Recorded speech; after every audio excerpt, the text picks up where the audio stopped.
So we are here with Albert Garcia Romeu, Dr. Albert Garcia Romeu. Well, we are in the Vatican doing these talks about psychology, spirituality, and spiritual experiences and mental health. And Dr. Albert Garcia Romeu is our first host. I am Iker Puente, the director of the Transpersonal Integrative Institute in Barcelona. So thank you for being with us, Albert. Where are you now? I'm traveling right now in Vienna, but okay. So you're in Europe. So usually you are in the States because you are in the Johns Hopkins University in Baltimore, but now you are also in Europe. Yes, yes. I came to meet with some researchers in Czech Republic, actually. In Prague. So welcome Thank to Europe. You. So can you explain us a little bit about your background? First of all, how you get involved in all this framework and fields of study of psychology, spirituality, spiritual experiences, mental health? Yes. So when I was in graduate school, I went to Institute of Transpersonal Psychology, which was in California. I was interested in studying the idea of peak experiences like Maslow talked about, or spiritual experiences, and their role in mental health. And that was the work I was doing for my dissertation there, where we were studying people having spiritual experiences, sometimes very good for their mental health, helpful recovery from addiction or other mental health problems, but other times people having issues, and including psychotic breaks and other types of problems. So challenging experiences also, no? Yes. Challenging experiences. Okay. Yeah. So it was a very interesting area. That was what my doctoral work was studying. But I met some of the researchers at a conference from Johns Hopkins. They were studying psilocybin at that time. This was around 2012. Okay. And so they invited me to come visit the lab, and eventually I joined the laboratory at Hopkins. So I was able to work with Roland Griffiths and Matt Johnson and Bill Richards. And Bill Richards. Yeah. In fact, I have this here, the book Bill Richards published about all these fields regarding the connection between concretely, particularly psychedelics and the mystical experience. So maybe we will also refer to that. But so you have been involved in this field for almost 20 years now. Well, 13 years at Johns Hopkins, yes, and 5 years before. Plus the PhD is like 20 years already, no? You are a senior, you are a OG. Yeah. So regarding these fields that you mentioned, the Institute of Transpersonal Psychology, this is a school, if maybe you can define it, no? But which was the first school of psychology, now is everywhere, no? These people studying this, like mindfulness, cognitive behavioral, psychotherapies, humanistic psychology. But back in the days, transpersonal psychology was the first school of psychology who started studying the connection between psychology and spirituality. That's right? Yeah, it was really, I think, a main focus of transpersonal psychology to understand altered states of consciousness in particular, and how those related to mental health. And that also, I think relates directly to this idea of spirituality, spiritual experiences. So it's, an area that at the time was less well studied, but I would say now there's much more interest, as you noted, mindfulness therapies, psychedelic therapies, and just in general, there's more of an interest in this field.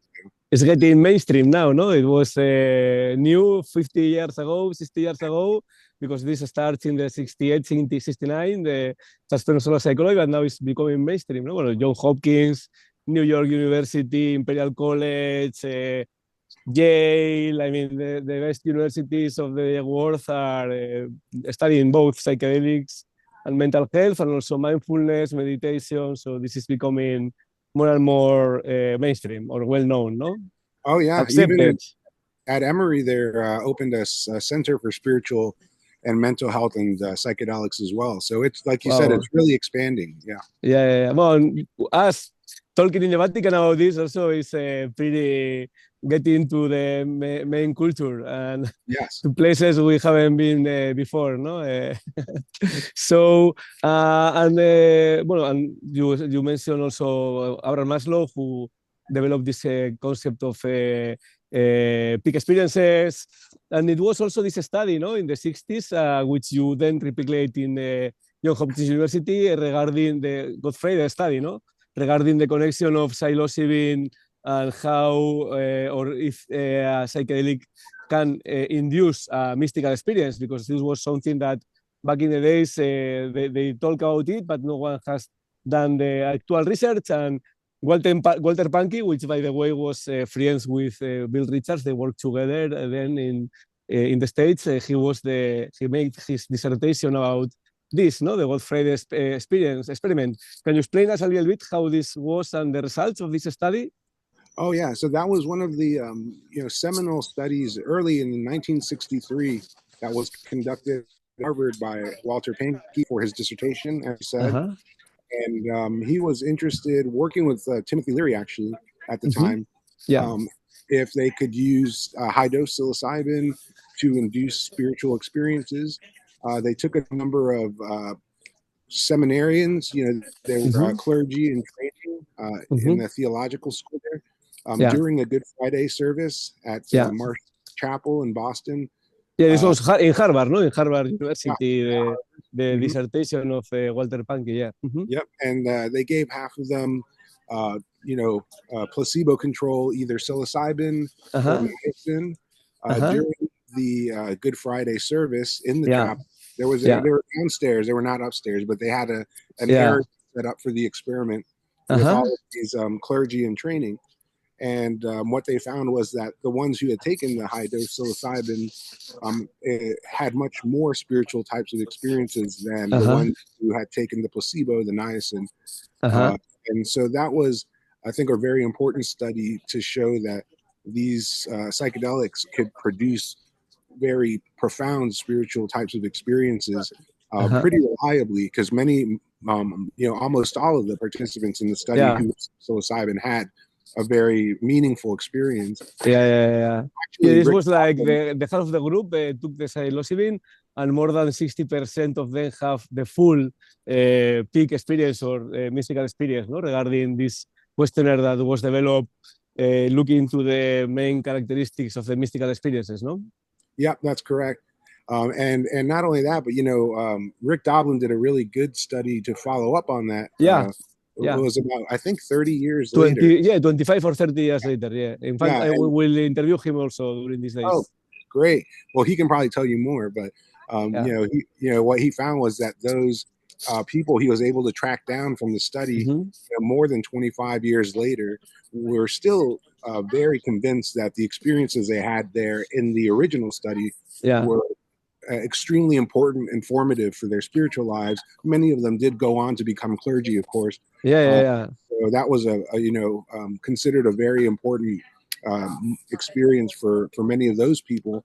And so the idea that these experiences are not just temporary altered states of consciousness, but can elicit, this very long-term shifts in our thinking and our perspectives is, I think, pretty well established as a result of some of that early work. And then there's been, more research that's been happening since then. We will mention that now, no? But so the Rick Doblin study is published, and this was like between 25, 30 years later, and they say it was very significant, both personally and professionally, to many of them, no? This is the conclusion of that study, no? So then, we know that for a long time, the research was very difficult to conduce after the 60s, but then you were part of this seminal group in Johns Hopkins University, although you enrolled a little later, but maybe you can explain us also this first study that was conducted in Johns Hopkins University precisely to replicate this Good Friday study, but not in a group setting, but in an individual setting. Can you explain us a bit how was that and the results of that study? Yeah, so that was one of the first psilocybin studies done in the U.S. After the 1960s. So Roland Griffiths took a number, about 36, I think it was, healthy volunteers. So these were not psychiatric patients, not people who had conditions, but he gave them under very nice, strict, double-blind, placebo-controlled conditions, either one high dose of psilocybin or he was using a placebo, in this case methylphenidate, similar to the nothing they used before, to see how the people describe their experiences under the different drug conditions. And so what he found was very similar to the Good Friday experiment, because again, more than half, I actually think it was more than 2/3 of these participants described these experiences as incredibly personally meaningful, very spiritually significant, considered one of the top 5 or top 10 most important experiences of their lives. Wow. Yeah. And so that was, I think, a really important replication of, the early work by Pankey. And, Roland also did a similar follow-up study where he asked these people more than a year later if they still felt that was, an important experience and how valuable it was. And, they continue to endorse this great sense of personal meaning that they got from the experience more than a year later. So it indicates that for some reason, we can use these substances, or these substances can produce these very powerful experiences. And they don't only feel that way when you're under the influence, but they persist in terms of their ability, or, the way that people perceive them to be very important and transformative for them. Wow. So in this case also, just doing a real reframe, it was in a usual setting with a bit of preparation and then integration.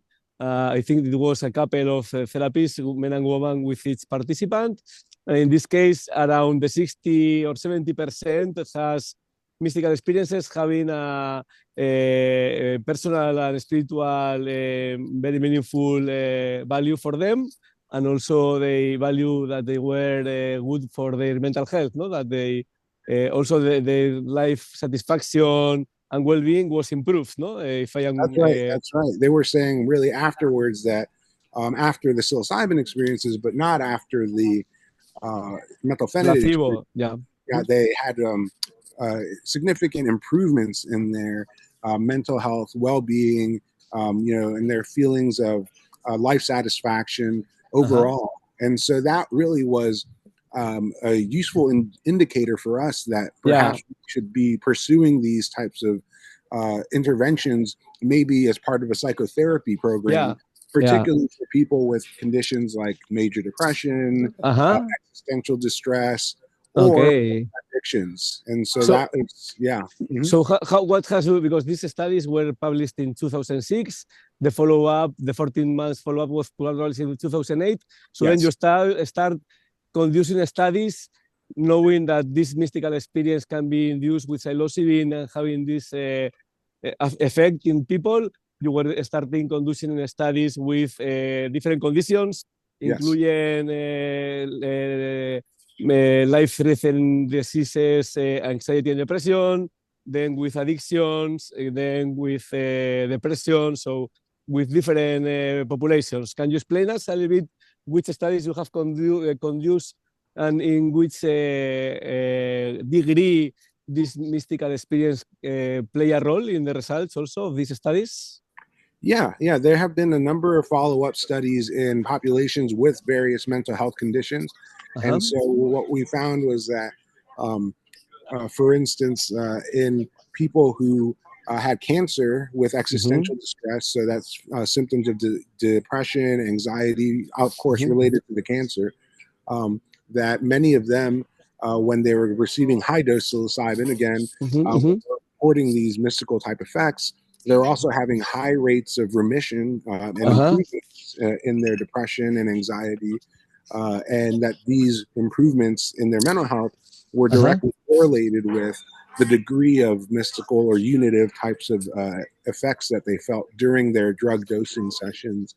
And that was one of the bigger studies that's been done now in that population.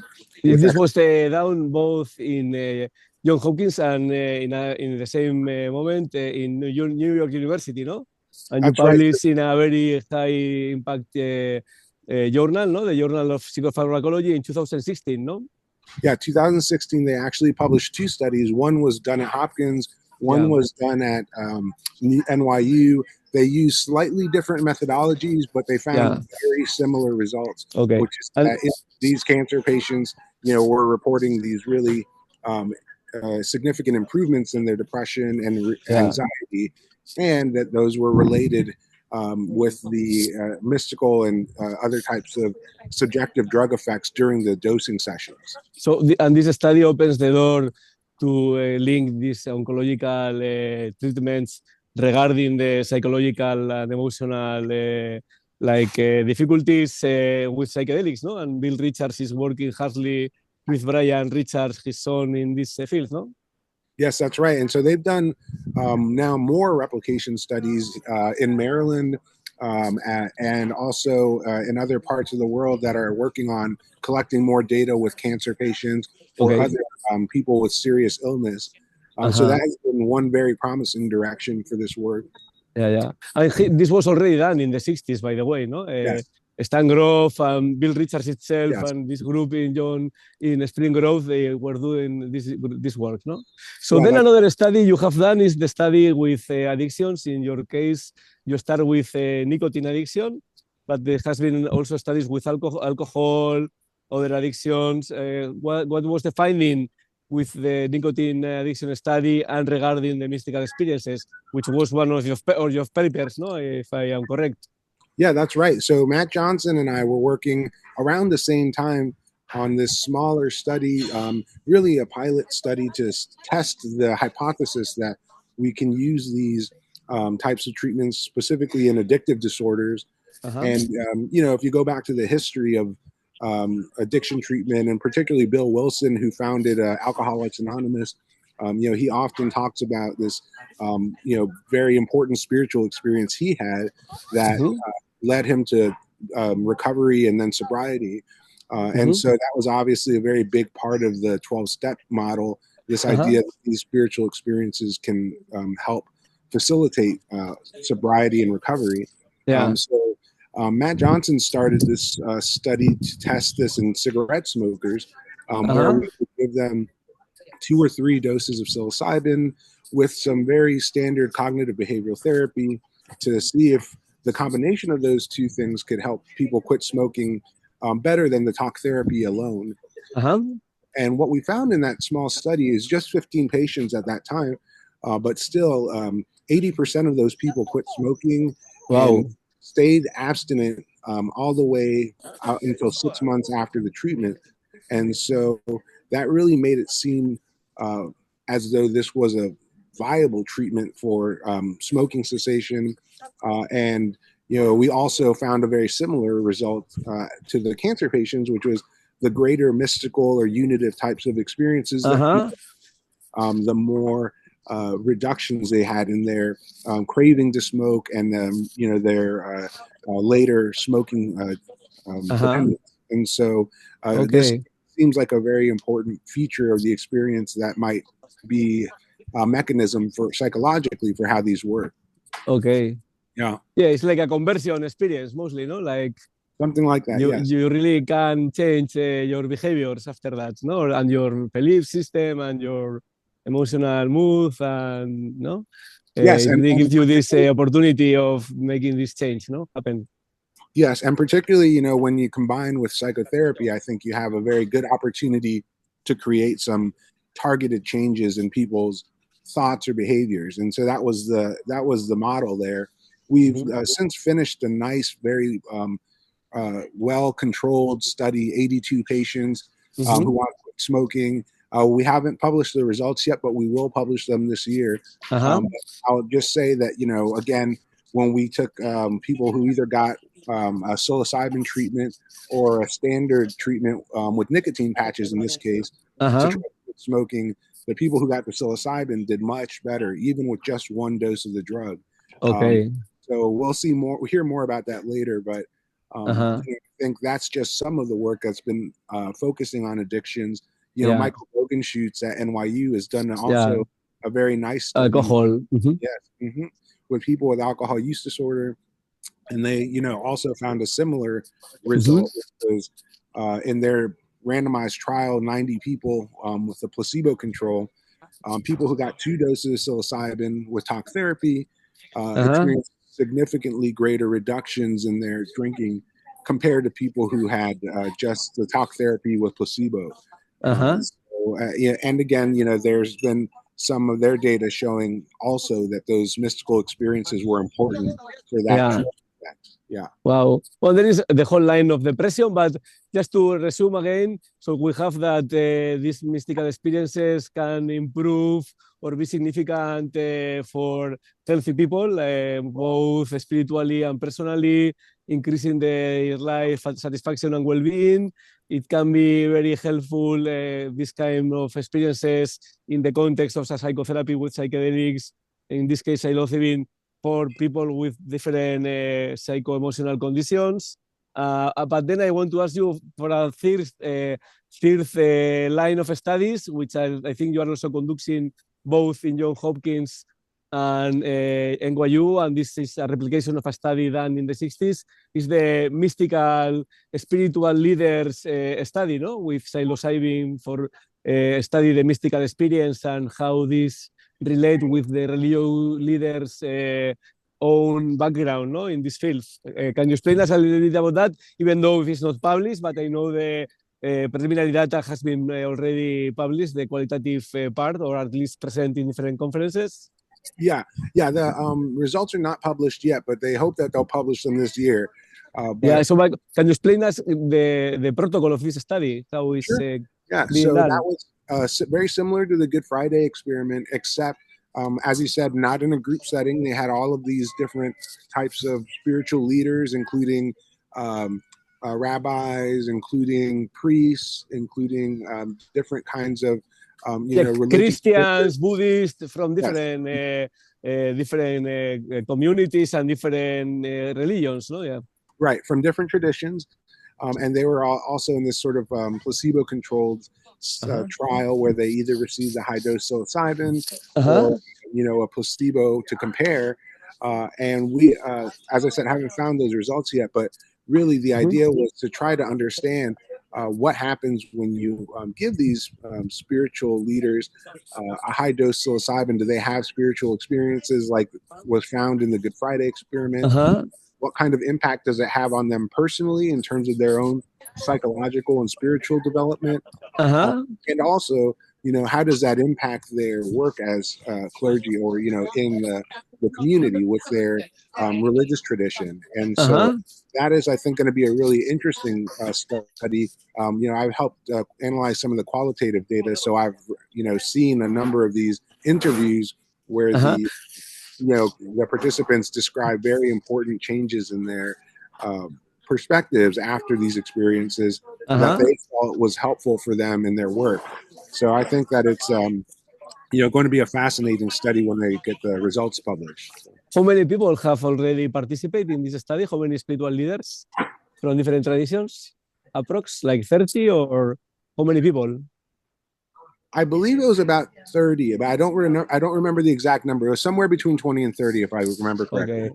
Well, because we are here, no, I am in the Vatican, you are in Vienna, but we are in the middle of this transition in the Catholic Church, and there is going to be this conclave, and we haven't talked about this connection between Christianity and psychedelics, but I'm going to address this with Giorgio Samorini and Luis Eduardo Luna, other researchers.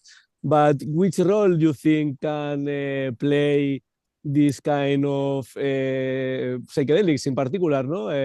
But the whole field of transpersonal psychology, but in particular the psychedelics regarding the spiritual leaders and regarding the impact that this can have in their own communities and in this from this perspective, no? Not only from the perspective of mental health, but from a perspective more spiritual or within the traditions, no? Yes, and actually, so alongside all of this growing interest in using psychedelics for psychotherapy and mental health, and all of the interest from the popular media and the general public, there's now developed a really interesting movement within different spiritual religious communities, including in Christianity, including in Judaism that I know of, specifically that are exploring how do we integrate these Ah, yeah, psychedelic wow, amazing. experiences. Yeah, I didn't know it was this happening already. Well, I yeah, know that it was a Islamic priest that says, look into the data of the historical proofs that it may be involved with mysticism in his own tradition. He says psychedelics are halal, are something that the tradition now. I don't remember in which country it was, a Islamic country. I don't remember which one, but he say if a follower of my tradition takes psychedelics, this is allowed because it's halal. So it's part of the things we allow to do to our people. that's right. And so we're hearing more of those conversations. There are these small organizations that are starting up that are really focusing on Mm-hmm. learning and talking about the potential role of psychedelics in religious practice, not just Mm-hmm. in indigenous traditions Yeah, like yeah, where they have been used for a long time, but even in more of our Judeo-Christian and other types of traditional religions in the West that yeah, yeah, yeah. normally have not historically necessarily had a lot of psychedelic use within The the religion. tradition. Right. Yeah,